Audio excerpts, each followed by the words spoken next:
I'm going to try and make a quick video of the lab through Quartus and ModelSim both. I think a lot of the problem was the naming of your project. It causes problems with VHDL. So best way, start off with a new project window, wizard. Tells you what it'll do. Choose a directory that you have access to, etc. Apps Anywhere may choose a directory at the college or something that you don't have access to.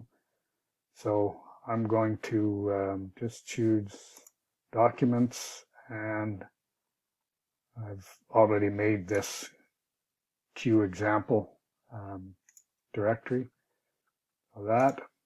Now again, project, don't put any spaces or minus signs, whatever. Call it your name, call it NANS, whatever you want. I'm just going to say that.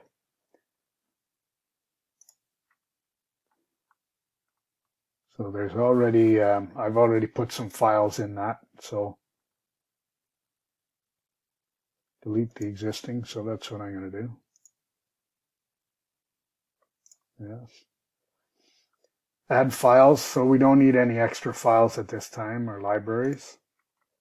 We have to choose our proper device that we'll be using in the lab once we get there. If you can expand that out a little bit, and it's Cyclone 4E, and our actual board is down near the bottom here, EP4CE 75F29C7. That's our board. Next. Electronic design tools. We don't need any extras. You see here, simulation ModelSim Altera using VHDL. It should start right out of this program, but it doesn't. I'm not sure why. Anyway, so we don't have to add anything here. Next, and then it tells you what we did, and you finish. So when you're going to get started now, you have to go up and, first of all, I would say save project. There's setup files that it's made for us already. And actually, let's just have a look at that. Here in Documents, Q example. So here, we haven't done anything yet, and it's already got these, a folder called DB, this QPF project file, and QSF. So those are already there. We haven't even really done anything. So you go to File. Now you want to do New, Block Diagram Schematic.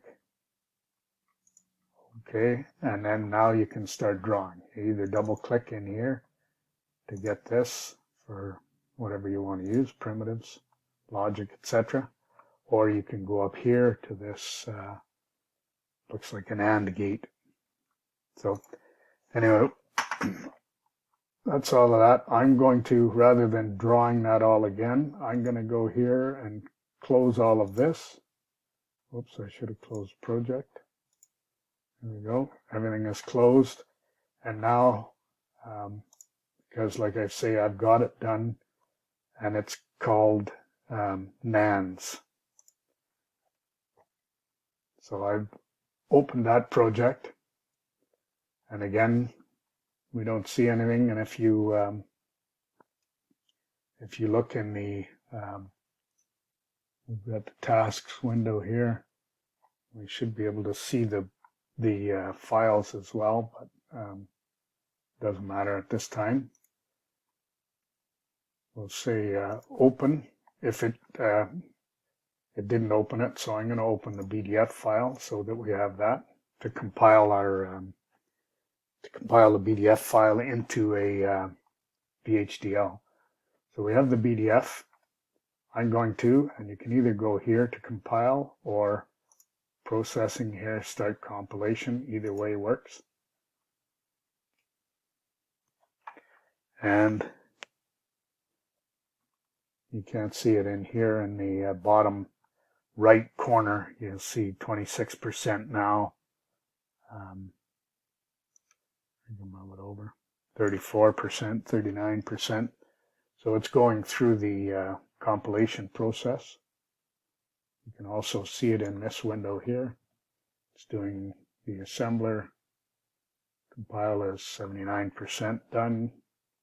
EDA, netlist, we didn't use any. And there we are, 100% done.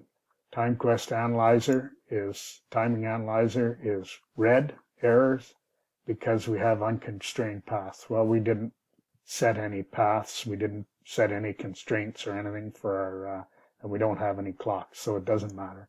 That won't hurt us, won't stop anything. Full compilation, 12 warnings, though, to do with the timing analyzer. So, again, we have that. Go up here, save project, save everything. Now, we want to compile this or convert this into a VHDL file. So, go up to, after we compile now, you notice we're sitting on the compilation report. But anyway, go down here to create update, and the HDL, create HDL is grayed out. So we're on this. You have to go onto this file again. So now you go there, create update. Oh, now it's available. Black. Create. It says it's going to put it in the same place. Yes, VHDL. Okay. Already exists. So whichever, I'm just going to say, yeah, overwrite. And again, down in the bottom here, you could see the progress. It's much quicker, obviously, and 0 errors, 0 warnings when it converted it into a VHDL file. So now we have our VHDL file. This is our project. You might as well save again. Save project. Good. So we can close that out and go here to, again, you can't see, but the Windows start menu, go here, Model Sim Altera, start that up.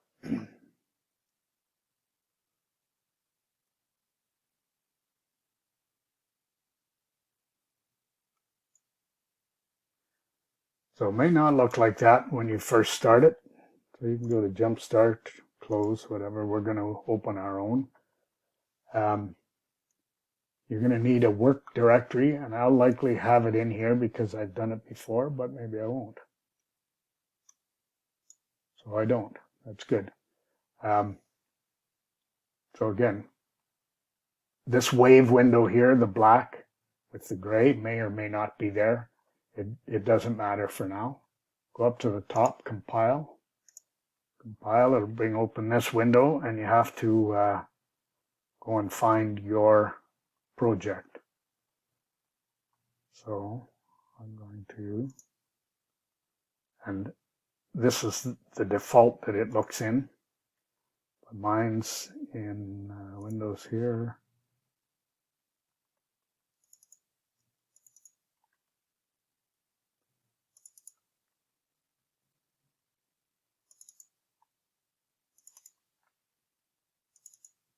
I believe it's there, yeah. Hard disk image file, it's nans.vhd. So that's good. And you'll usually get that message. Please do create it. And you'll see in the bottom message window again, it's working away here, compiling architecture BDF of NANS, and it's done now. So good, done. Now, if you look there, all the way down to the bottom, there's still no work file, work directory.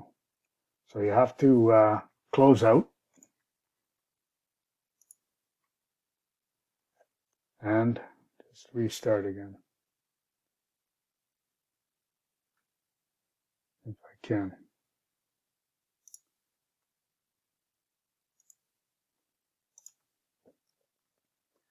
I'm not sure why it does that. I think it's something to do with Apps Anywhere. I have Apps Anywhere running here. So now, yeah, we'll just close that. now you see at the top we have the work directory. Open it, and NANS is in there. So right click on that, and you'll get the menu, simulate. And it's, well, it's working here. You'll soon, hopefully, you'll get the window with the blue with your signals, etc. And again, the wave window here may or may not be there. If it's not there, you just go up to the top here to view and click on wave, and this window over here will show up. Now, notice because of the way I built my my circuit in Quartus, my signals here are A, C, B, D, W. So I would prefer it, just to make everything a lot easier, to have them A, B, C, D, W. So just drag them over one at a time. So A, B, C,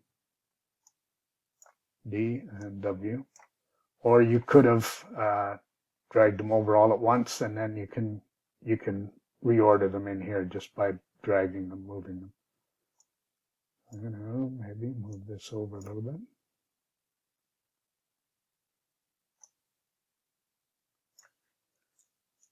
Good. So then now you just have to go in and force your A, B, C, and D, which are your inputs, force them all to zeros, etc. Don't force W though. W is your output, so your inputs will cause W to change. So once you force them all,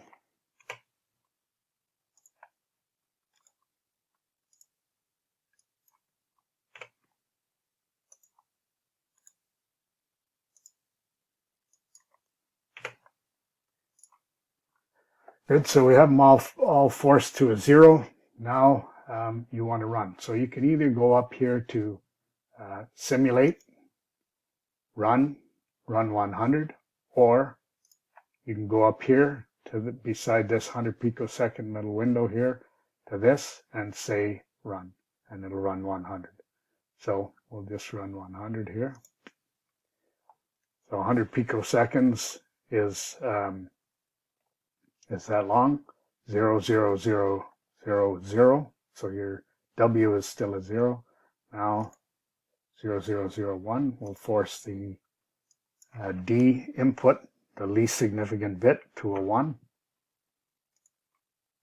So that, again, you're filling in your truth table here, 0, 0, 0, 1, and run another 100. And now you see D went to a 1 and W went to a 1. And then just continue, fill out your truth table. Once you get all of these done, the way I'm doing it here, the way this the bottom scale has been set, I'm going to run out of room, but it'll continue along and it'll do all of your counts. Then just right click in this wave window and say zoom full, and it'll show your whole window. So that should be that, I think. Like I say, I think the main problem was the names of your files, what caused the problems. So thanks, hope that helps.